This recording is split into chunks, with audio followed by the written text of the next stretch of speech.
What's up, dudes and dudettes of the internet? My name's Seth, and today we're going to be playing some OnRaid.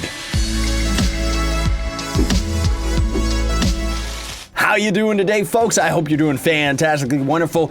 I will talk about different gameplay mechanics and stuff like that here on the title screen in a bit, but first, let's just hop right into the action. Actions speak more than words, right? So the game mode that we generated right now is watch the map, capture the drillers, and control both drillers at the same time. We're playing as a ninja character. All the different characters have different abilities. It's very much like Awesomenauts, Overwatch, Team Fortress, all side-scrolling, all beautiful. It's an absolutely epic game, especially with friends. Definitely recommend it. And like I said, I'll talk about more of the complex game mechanics just when we end up getting back to the title screen, but otherwise I could have been there all day just explaining like how it works. So right now you can kind of see with the map, this is one of the drilling outposts. We have to control two of them at the same time in order to actually gain a point, which is governed by up at the top right there. And we can either get a total of 5 drills captured, and then we will end up having the match will be ours, or we could end up just waiting until the time limit ends up expiring. Now, a couple different things about the game. There is a bunch of different gameplay mechanics. There is a bunch of different game modes as well, but for right now we're just playing in practice match so that we can play with bots, because generally speaking, I find it to be a bit tricky to end up actually getting ourselves on a server. I just seem to have a very hard time with that. And there's different game modes, you know, like there's capture the flag and just a normal frag match and kind of a king of the hill, like one character's carrying a ball around and you kind of gotta either protect that character or defeat them if they're on the enemy team. All the different characters have their different abilities. Right now we're playing as the speedy momentum type of character, which also happens to shoot rockets. And you can kind of see that there is just the basic, like, you know, the top health bar is our shield, which is regenerating on all the characters as well, except for one character in particular does not actually have a shield because he actually steals health and has kind of a regenerating ability. So it's neat that there's actually different mechanics like that. I really enjoy it. And as this mobile character, you know, we have different abilities that we can end up using. All the characters have their different abilities, but for today we're playing as this ninja, so I want to talk about the ones that we're using right now. Obviously, you can kind of see we're getting knocked around an awful lot because rocket jumping is actually a thing. You can actually rocket jump, and there's all sorts of momentum and stuff like that in this game, which is really cool that a side-scrolling action game like this ends up having kind of a physics-based system. Like, even when you end up killing other characters and stuff, or knocking them out, let's say, because, you know, but they end up, like, you can end up knocking them, like, across the map and stuff like that. It's a whole lot of fun. Oh, GG, we already won. So I guess we'll get to the title screen before we end up explaining our abilities, and I'll just explain some of the different gameplay mechanics. So, on the score screen, of course, you can see frags are just kills, so I guess okay, that's scary. I don't know what's happening.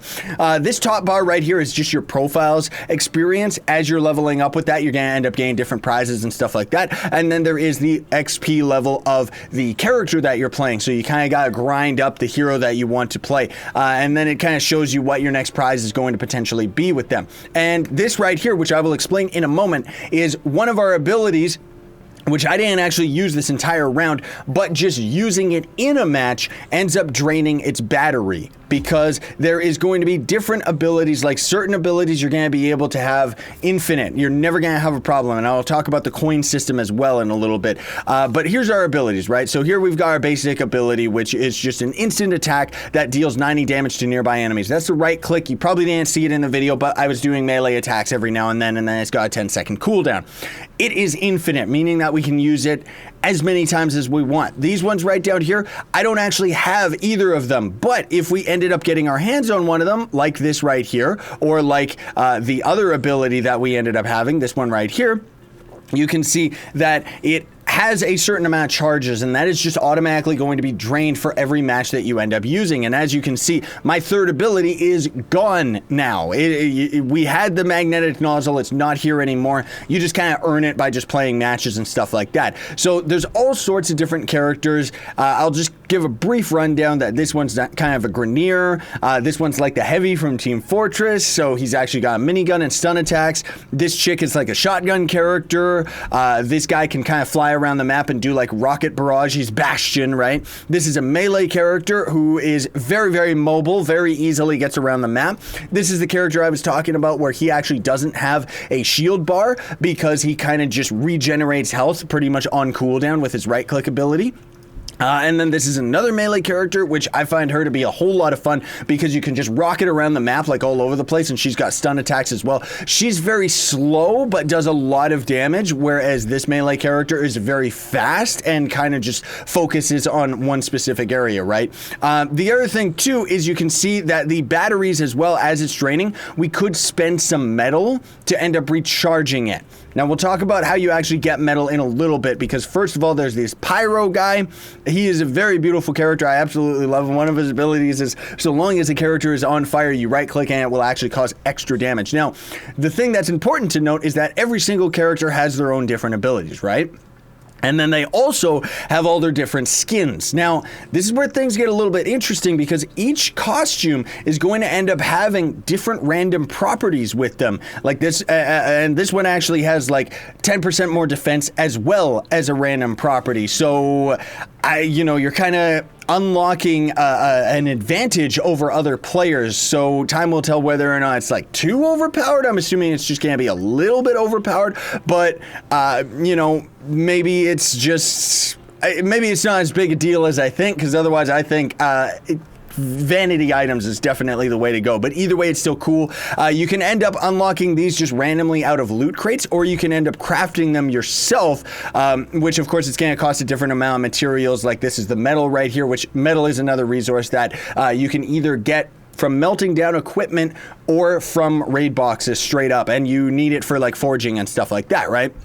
Then there is also the weapons as well. Now, the weapons are a little bit more balanced than the costumes. I like the weapons because they have advantages over other ones, but they end up being weaker in other regards. So this one right here. When shooting, the hero's defense is increased by 15%. However, you can see that with the red numbers, it has less damage and less ammunition and stuff like that. So all of these kind of seem to just have different passive buffs while being overall less ammunition than this one, and ultimately meaning that you could still very easily just keep playing with this normal weapon right here. And I'm sure, it's still early access, so things could be unbalanced and stuff like that, right? But anyway, the crafting menu is pretty much the same for the weapons as well. Costs a ton of metal, but it also costs this hero's token, which can be earned from boss fights as well as raid boxes. Now, if we go to the gameplay mechanics, or game mode, right here, there's a practice match, which is what we just did. There is different bots. You can change the difficulty and stuff. Also, these two slots right here are reserved for your friends. As far as I know, you can only have 3 people at a time. Very disappointing that you couldn't just fill up a whole match with your friends, because seriously, I guess then technically you could XP grind, but still, man, this game is like, it is so fun playing multiplayer with other people, really. But then these are the boss areas. So this boss is wanted. So because of it, we would end up getting these special rewards if we could end up actually beating this guy. Not to mention just the first kill on him gets 1,000 coins. I guess just, does that mean the last person caused damage? I don't know. I've checked out this boss. He's almost impossible. Like, seriously, I have no idea how to actually properly fight him. But he kind of just keeps stunning you and stun locking you and knocking you off the map. And now this is something that's very interesting. So there's loot crates in this game, right? And you can see that it's going to cost us 1,000 coins, 2,000 coins for 2, 60,000 coins for 60 raid boxes. Raid boxes, I should call them raid boxes, but they're loot boxes. They contain 5 random items and 1 rare item, and possibly more. Now, right now, I don't know. I tried to find info on it, couldn't actually find it, so I'm sorry if my info is wrong about this, but this gives me the impression that this game will eventually end up coming out of early access and being free to play while having a strong cash shop. Pay real money for all of this stuff. It might not. It might be that it's completely, right now you do have to buy the game, and it is considerably cheap considering all the content that you end up getting out of it, for sure. But I wouldn't be surprised if right now you buy the game early access and then you get access to a lot of this stuff early, where not only that, but also the heroes. And the fact that they are in the shop menu tells me that this game might end up either going free to play, or maybe it'll just have a free version of it, and then you'll have to pay to unlock all these different characters and stuff. I don't exactly know, but I wanted to open a couple loot crates just for today, just to kind of end the episode here, everybody, because I did show you the gameplay, and now, we got a hero's token, and yes, we got the gauntlets for the Predator, which is actually my favorite character. I love that guy. And then let's just open the other one right here, just because honestly, who cares? Bloop, bloop, bloop, bloop, bloop.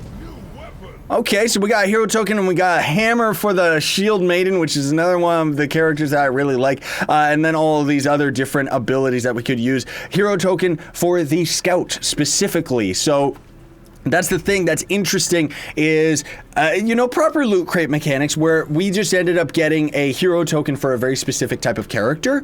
Yeah, this guy right here. So he's a scout character, right? So we got a hero's token for him.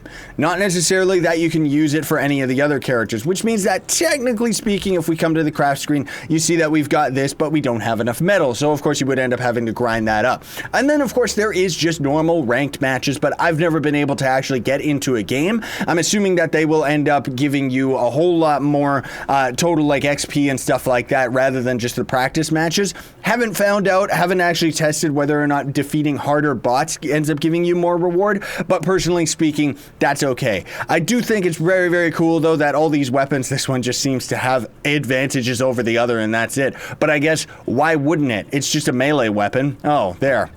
That one has a little bit of other advantages, but still very cool. I absolutely love this game. Cannot recommend it enough. And yeah, links are going to be in the description for everything, folks, so you can check it out for yourself. I'm just going to buy this skin because I don't care. He looks so cool, man. So we got 15% to Knuckles crit chance. Is that this specific weapon? Oh, I wonder if that's the case.